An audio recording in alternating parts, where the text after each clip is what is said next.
Massimo Bettarello, presidente dell'azienda veronese di trasporti ATV, è stato riconfermato alla guida di Confservizi, l'associazione di categoria delle società di servizi pubblici venete, dai trasporti all'erogazione d'energia, dalla rete idrica alla raccolta dei rifiuti. Un momento, l'assemblea per il rinnovo del consiglio direttivo che si è svolta alla Basilica Palladiana di Vicenza, utile per fare il punto su un sistema, quello veneto, che rimane un'eccellenza.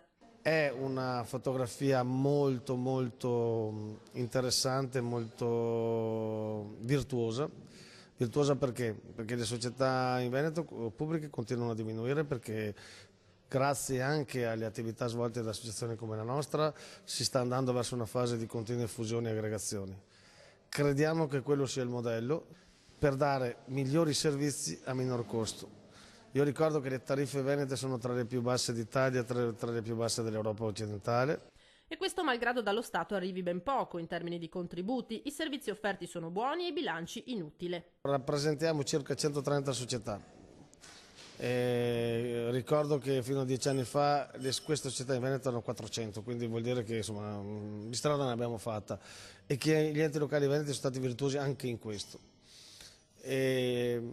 Generiamo un valore della produzione di 3 miliardi di euro e impieghiamo circa 15.000 dipendenti. La strada è tracciata e gli obiettivi ben chiari. Il riconfermato presidente ha un messaggio anche per gli utenti. Ai cittadini dico questo, le customer satisfaction delle varie aziende dimostrano che il grado di gradimento dei servizi che noi eroghiamo è alto rispetto al panorama nazionale. Le nostre aziende stanno cercando di aumentare ed elevare la loro attenzione alla sostenibilità e all'accessibilità, quindi un'attenzione a chi ha più bisogno e un intervento di miglioramento, rinnovamento che consenta di